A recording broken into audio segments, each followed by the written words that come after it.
अस्सलाम वालेकुम। इहदिना सिरातल मुस्तक़ीम। सॼी ॻाल्हि रवैये जी हूंदी आहे। रवैयो जेको असां आम तौर ते पंहिंजे दोस्तनि सां जेको असांजो हूंदो आहे, पंहिंजे मिटनि माइटनि सां वास्ते सां, या शहर में या कंहिं ॻोठ में जेको असां ॿियनि खे फील कराईंदा आहियूं या महसूसु कराईंदा आहियूं, रवैयो ई असांजी ज़िंदगीअ जो तयन कंदो आहे त असां कहिड़े तरफ़ वञी रहिया आहियूं, यानी सुठाई जे तरफ़ या ख़राब रस्ते जी तरफ़। रवैयो उहा शइ हूंदी आहे जंहिंसां असांखे ख़बर पवंदी आहे त असां पॉज़िटिव क़िस्म जा माण्हू आहियूं या नेगेटिव जा।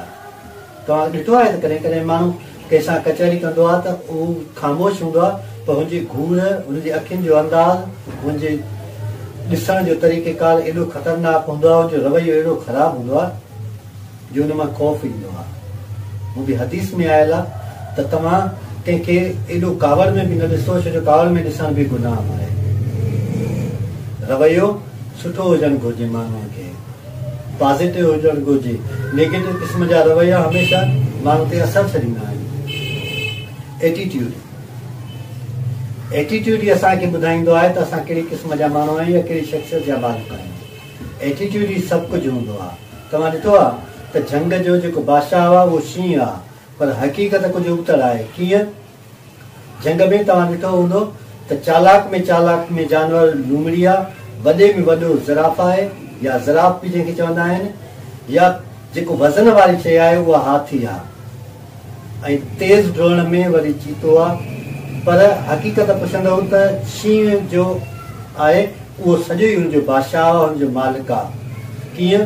जॾहिं शींहं ऐं हाथी आम्हूं साम्हूं थींदा आहिनि त हाथी महसूसु कंदी आहे त मां खे ही खाई वेंदो, ऐं शींहं महसूसु कंदो आहे त मां हिन हाथीअ खे खाई वेंदुसि। इहो ई एटीट्यूड हूंदो आहे। एटीट्यूड ई तव्हांखे ॿुधाईंदो आहे त तव्हां कहिड़े क़िस्म जा माण्हू आहियो। एटीट्यूड माण्हूअ जो अहिड़ो बहितरीनु हुजणु घुरिजे जो उन मां ख़बर पए त हीउ सक्सेसफुल माण्हू आहे, हीउ बहादुर माण्हू आहे, हिनखे कंहिं बि क़िस्म जी फिक्र या परेशानी नथी थिए। एटीट्यूड ई सभु कुझु थींदो आहे। अकबर बादशाह बीरबल खे चयो त पंहिंजे पीउ खे हिकिड़े ॾींहुं दरबार में वठी आ। अकबर बादशाह जी ॻाल्हि ॿुधी हू वञी पंहिंजे पीउ खे चई, बाबा तव्हांखे अकबर बादशाह घुरायो आहे। त हुनजे पीउ चए, बाबा मां हुते हली छा कंदुमि दरबार में, मां छा ॻाल्हाईंदुसि? त बीरबल चयसि त तव्हां को बि जवाबु न ॾिजो, सिर्फ़ु ख़ामोश थी वञिजो। जॾहिं हुनजो पीउ हुनजी दरबार में पहुतो त अकबर बादशाह हुनखां पुछियो त ॾे अहवाल, ज़िंदगी कीअं थी गुज़रे? त हू ख़ामोश रहियो। हुन खां पुछियईं घर ॿार कीअं थो हले पियो? हू ख़ामोश रहियो। शहर जो हवाल ॾे मुल्क जो? त हुनजो पीउ ख़ामोश रहियो।